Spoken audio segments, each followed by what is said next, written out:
How you doing, everybody? Hello. I know, usually we throw our hands up. That's what I was going with. Right. We'll start over. How you doing, everybody? No, I was waiting for that. Don't worry about it.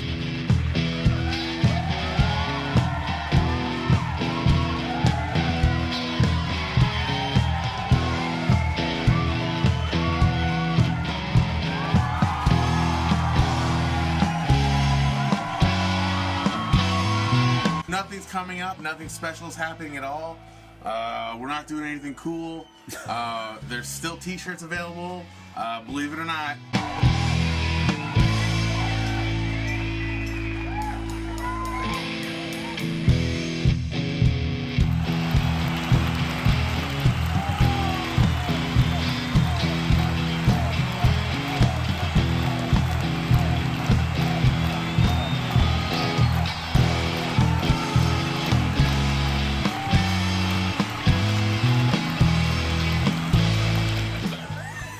Alright, everybody, we're doing Best of the Week. The week is Saturday, March 5th.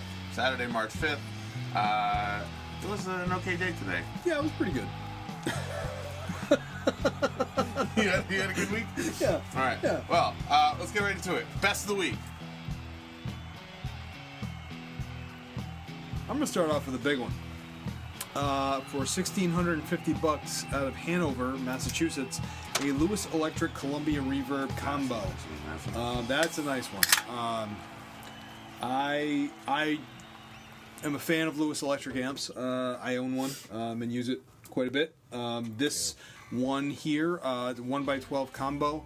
The Columbia Reverb is really meant to be a Fender black panel, type tone. So 28 watts, 6L6s, 1x12 combo with reverb. That's Oh, that's killer. Yeah, that's killer. And for $1,650, I mean, Lewis Electric amps are expensive.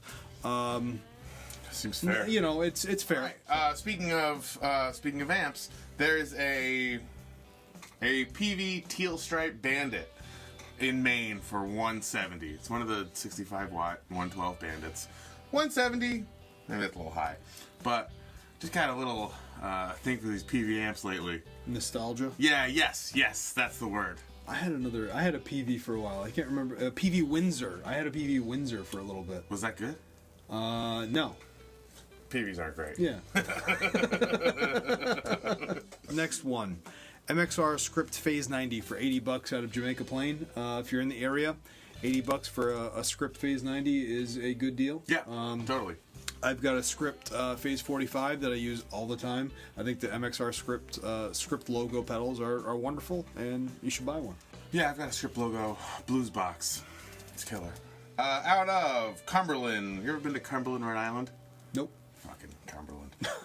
There's a 1983 SG Standard for $1,500. Maybe it's a little heavy, but an 83, I mean, shit, that's older than me, older than us. Yep. So, that's a vintage SG for $1,500. Not so bad. Not so bad. No, and SGs are great. I mean, if it's in good condition. Yeah. Certain year Gibsons, whatever, they get a bad rap. Certain year all guitars get a bad rap. There's good examples of all of them. And honestly, an SG is a pretty good platform for making it your own, if you will. Totally. You know what I mean? So that's totally fine in my opinion. Next one for me, this one I thought was a really good deal. 2009 Fender American Special Telly for $750 out of the Northampton Holyoke area.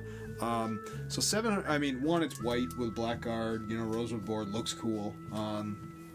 The three saddle bridge, the barrel saddle bridge on this one was swapped out to a more modern six saddle one, but the original one's included. Comes with a hard case. I mean, for an American made telly, granted it's the lower end, but again, it's a Telecaster. It's two slabs of wood and some metal. And if you don't like it how it is, very easy to make it your own and make it work for you. So for $750, that's Mexican Fenders are going for that much these days. Suck it up. All right.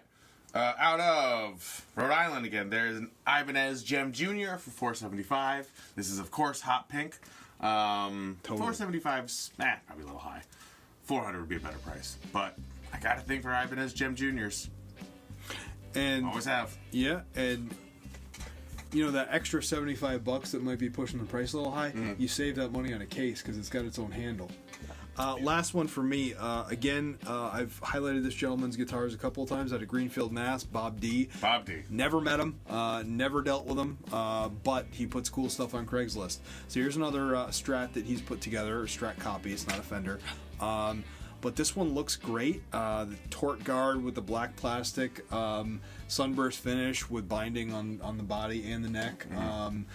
It based on the descriptions, I'm not going to go through all the specs. He puts very thorough descriptions of his stuff, but it looks like another fairly high quality guitar for $775. So not bad. Last one for me. There's a Deering Golden Era banjo out of Upton, Mass. for $3,700. I don't know if the price is appropriate, but nice banjos. That's a nice banjo. That's like the banjo go-to, I think.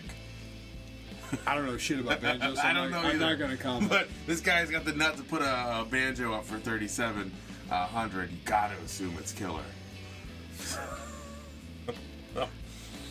Nice. Banjo's fun, man. I had a moment that was like heavy in banjo. Yeah. No, you gotta get a banjo, get a banjo.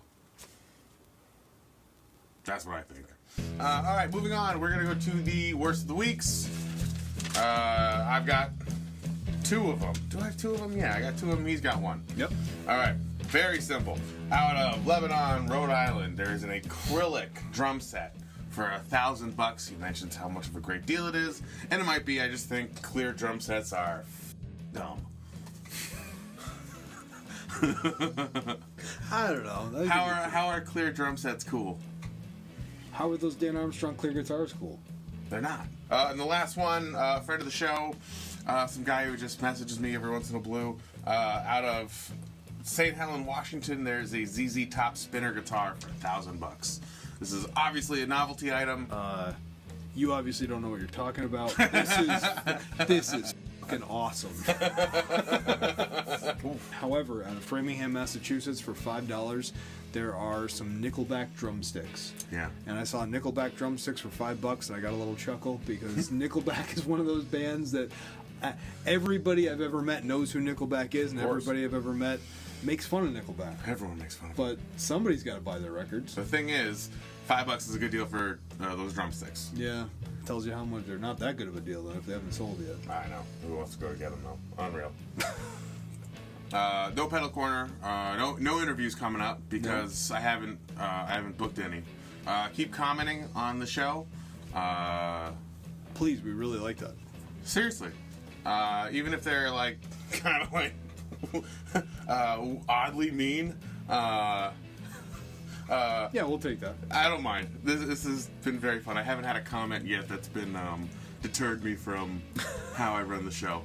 So, all right, for our last segment, and this is a brand new segment. It is called "Who Would Win in a Fight?" Yep. Who would win in a fight? Two modded Blues Juniors versus a 410 DeVille. Blues Juniors would win all day long. Two modded Blues Juniors, maybe. It's pretty good. Even two regular Blues Juniors, unmodded. Yes. Who'd win in a fight? Spring reverb or tape delay? Oh, spring reverb. You need it more. Okay. Yeah, it'd win in the fight every time. Who'd win in a fight? Analog Man modded Metal Zone or a Keeley modded Metal Zone? The Analog Man would probably win. Definitely. Yeah. Definitely. How would it win? Who would win in a fight? National or Mule? Oh, probably Mule. A little tougher, Yeah. you know. Who would win in a fight? Jack White or The Edge? The Edge. Yeah. No doubt. Who would win in a fight? Speed Demon or a Value Leader?